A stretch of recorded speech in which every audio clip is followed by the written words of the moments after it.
Et salut, j'espère que tu vas bien. Moi c'est Christophe, artiste 3D. Dans cette nouvelle vidéo, on est parti sur la création d'un animal. On est parti sur un speed sculpt. Je te laisse découvrir ça tout de suite. Allez, c'est parti.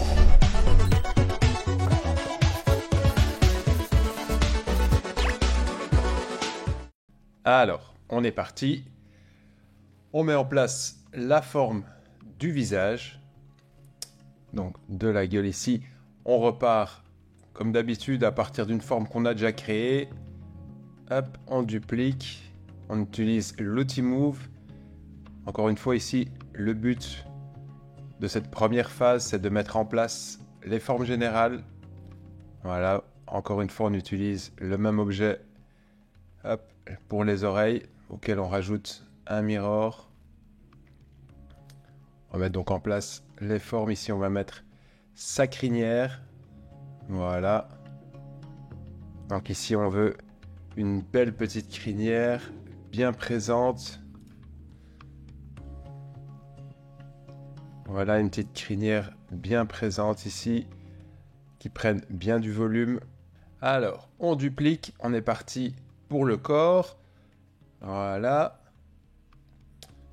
C'est donc le torse ici, sa cage thoracique. On met en place la forme générale. On duplique, on va venir faire le bassin, le reste du corps. On veut que ce soit un petit peu stylisé, donc que l'animal soit très fin. Hop. Voilà, là, on va dupliquer le mirror parce qu'on va l'utiliser pour mettre en place les pattes. Alors encore une fois, dans cet exemple ici, je ne savais pas exactement dans quelle direction j'allais. Donc là, j'ai choisi de dupliquer les oreilles avec le mirror et tout ça. Mais idéalement, c'est quand même mieux de mettre la forme générale des pattes de manière correcte, de manière anatomiquement correcte, afin d'avoir une forme bien plus judicieuse. Donc ici, c'est fort étiré et c'est compliqué de mettre en place une forme homogène. Une fois que la forme nous convient plus ou moins, on va passer en mode voxel. Voilà.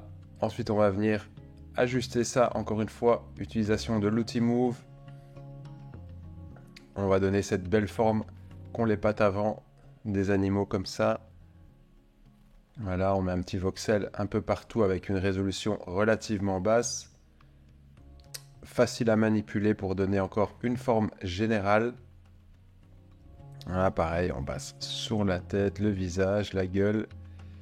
Voilà, les pattes arrière.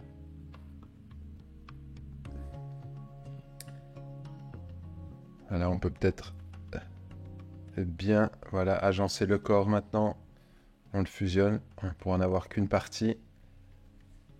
Alors ça a vraiment été fait de manière rapide, hein, donc c'est bien ce qu'on appelle un speed sculpt. Un peu improvisé comme ça. Donc ici c'est l'ajustement, j'ai eu un peu de mal à cause que les pattes étaient très fines. Là il fallait que ça rentre un petit peu. Donc là il faut savoir que j'avais en arrière-plan des exemples de chiens et tout ça sur Pinterest comme d'habitude pour un petit peu voir comment fonctionnent les pattes pour être sûr de capter bien la bonne forme.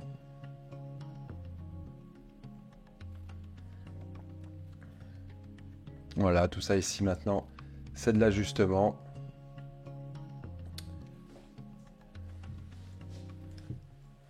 Hop, les pattes arrière.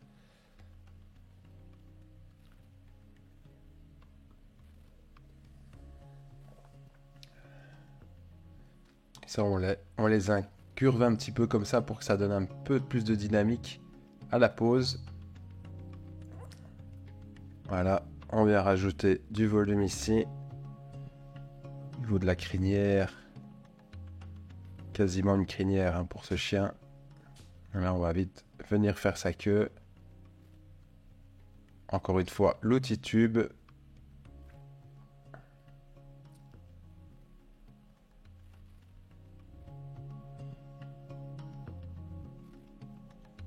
Voilà, on ajuste, on regarde un petit peu ce que ça donne de tous les angles. On repasse en orthographique. on met un on met un mat cap pour ne pas avoir d'influence au niveau de l'environnement.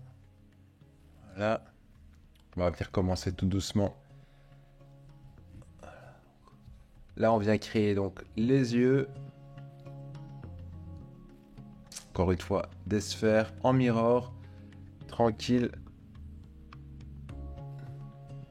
Hop. Une petite shape cartoon comme ça. Sur base de ça, on duplique, on grossit légèrement. Voilà. On remet le point de pivot. Et ensuite, voilà, en fonction de ce que vous voulez, on crée les paupières. Après, on vient tester. Ici pour la gueule.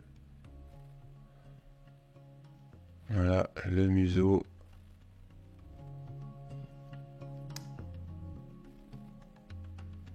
On rajoute, on adoucit un petit peu.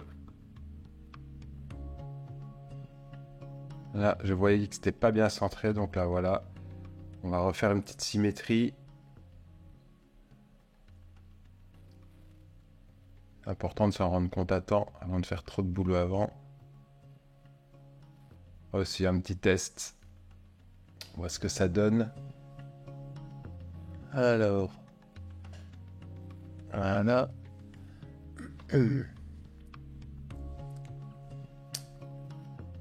Avec l'outil pinch, on va un petit peu définir les angles ici. Alors, pour les oreilles, on va d'abord donner une bonne forme.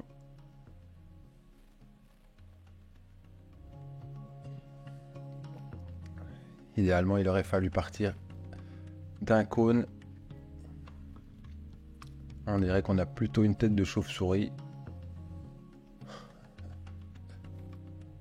Hop, voilà. On passe en sélection.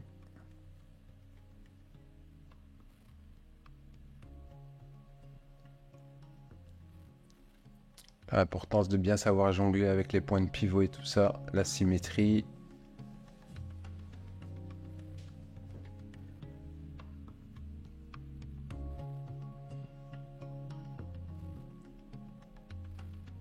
Essaye de voir un petit peu quelle expression on va lui donner.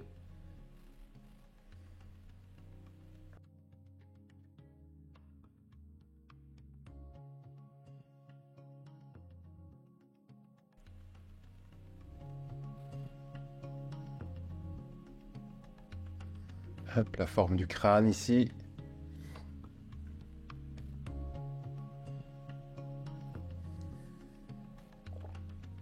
Voilà, on va faire ses sourcils.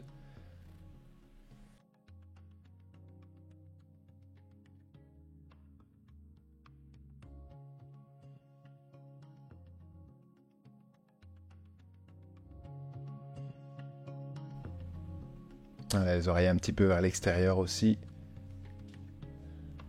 On va passer sur sa crinière. Faire un petit test au niveau de ce que pourrait donner la fourrure.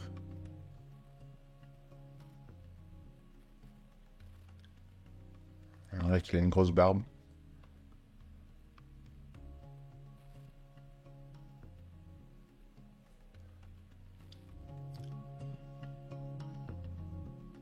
Si on vient un petit peu voir comment on peut homogénéiser la forme du personnage.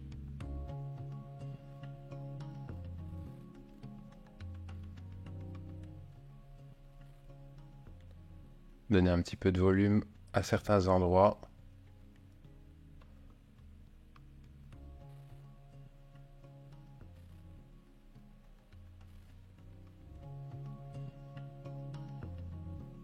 On va faire un petit test aussi au niveau de son visage.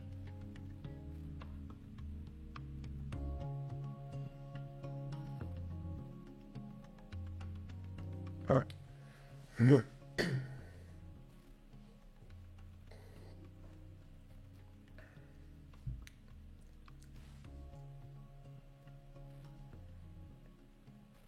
Allez, on va un petit peu réajuster les pattes avant.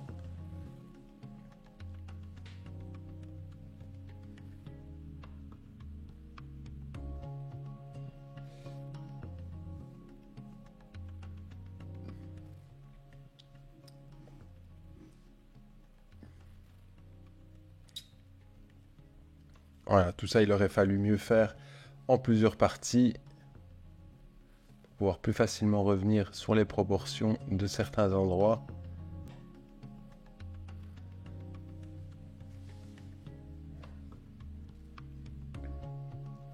Alors n'hésitez pas à recommencer une partie entière comme une pâte ou quoi, plutôt que de faire ce genre de petites manipulations qui peut s'avérer parfois très compliqué, pas un résultat exceptionnel.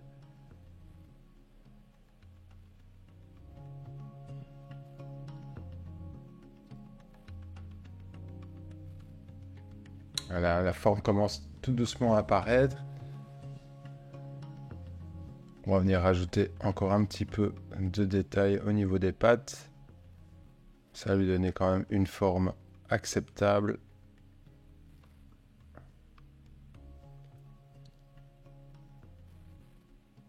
Voilà, et puis on va venir voir pour un petit peu, voilà, redéfinir ça comme ça.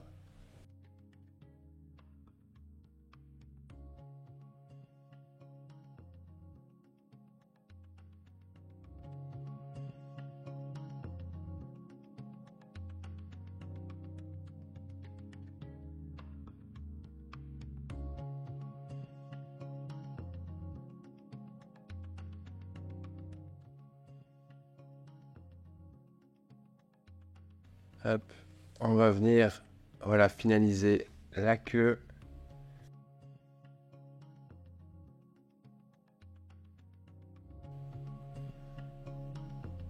S'il a les pattes qui rentrent vers l'intérieur. Attention quand vous activez ou désactivez le front vertex only dans certaines situations, pas oublier de le remettre alors. Ça peut être très pratique. Faut pas oublier de le réactiver ou de le désactiver.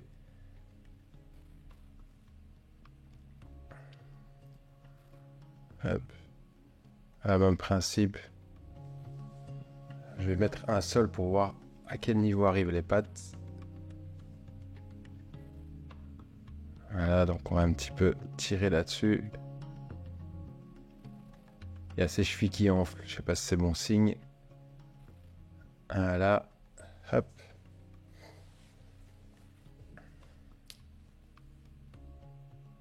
On va rentrer comme ceci. Voilà, c'est pas mal.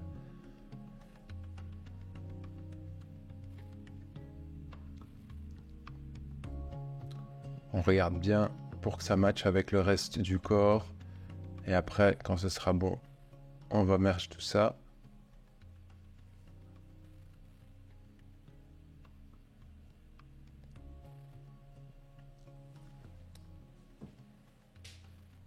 Alors on vient un petit peu redéfinir la forme du visage, un petit peu définir les joues.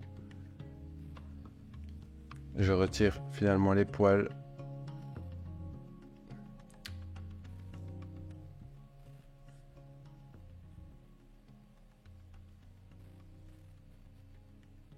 Vous voulez garder la silhouette simple.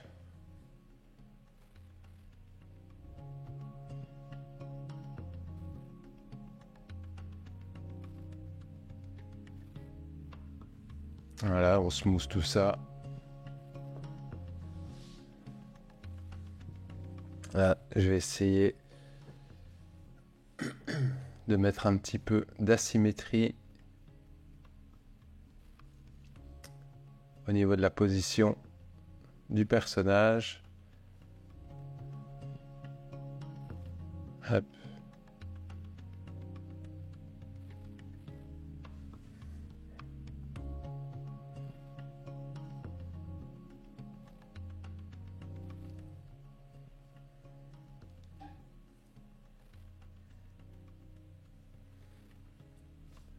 Voilà, pour ce genre de pose, malheureusement, j'ai pas pris de référence. Ça, c'était une erreur. Je pense que ça se ressent un petit peu.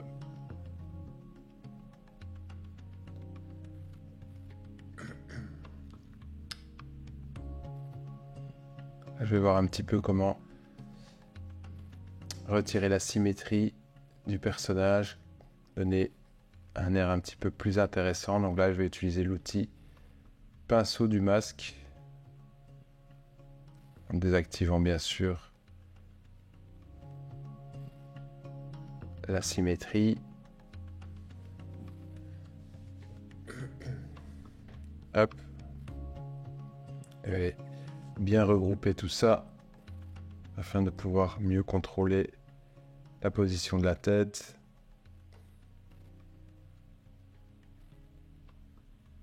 Alors on va mettre la petite queue en place, voilà.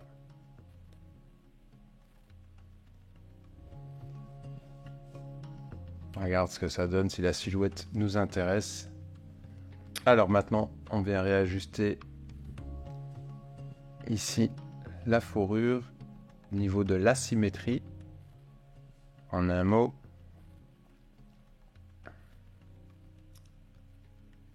hop. Il faut essayer ici de trouver un équilibre. Il faut que le personnage n'ait pas l'air de tomber dû à un manque d'équilibre. Il faut essayer de bien balancer la pose. Malheureusement, une fois que la symétrie est désactivée, il faut faire évidemment les manipulations dans les deux sens.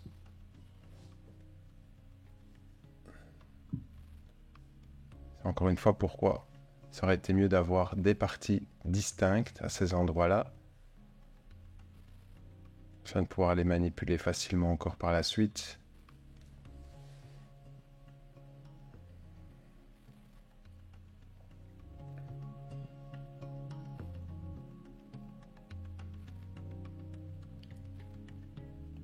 Voilà, n'oubliez pas, passez régulièrement en mode solo pour que chacune de vos pièces puisse être finalisée comme on vous semble, avec suffisamment de résolution.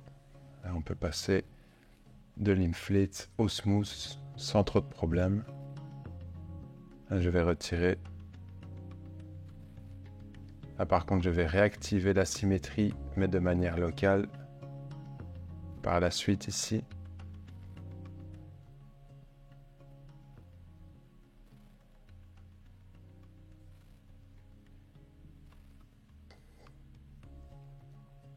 Hop, voilà.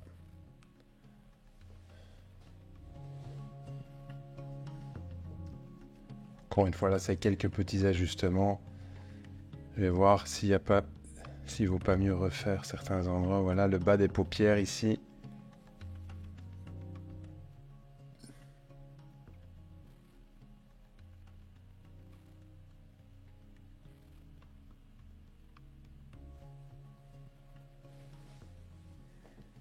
Hop.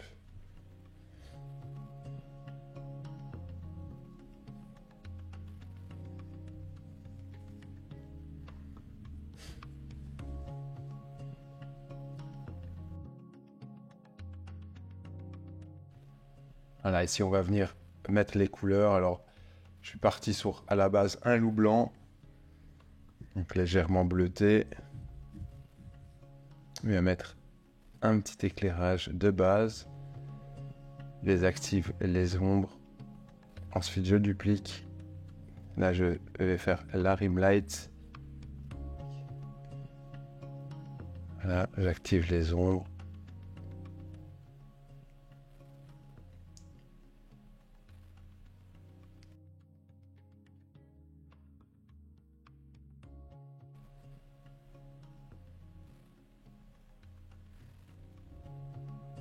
La truffe.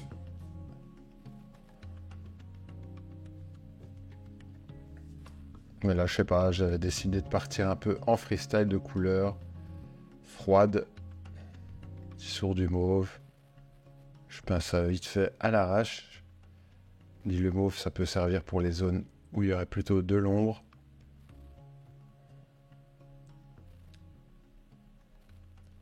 Et là, je voulais faire un petit test. Est-ce qu'il nous tire la langue ou pas?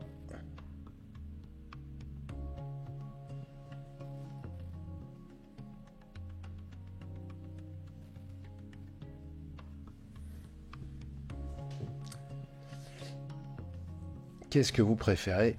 Avec ou sans la langue? Devant, sur le côté?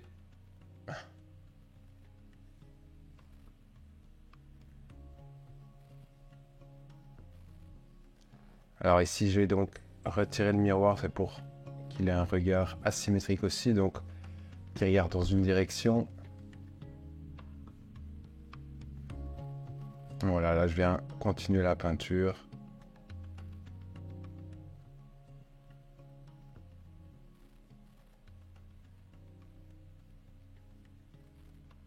Hop, hop.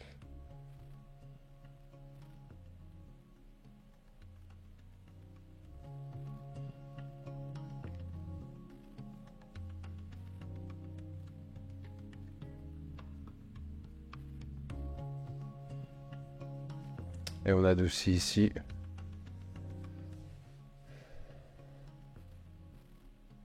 Et voilà, cette vidéo est à présent terminée. J'espère qu'elle t'aura été utile. Si jamais tu as des questions, n'hésite pas à me les poster en commentaire. En tout cas, moi je te dis bonne sculpture et à la prochaine. Ciao!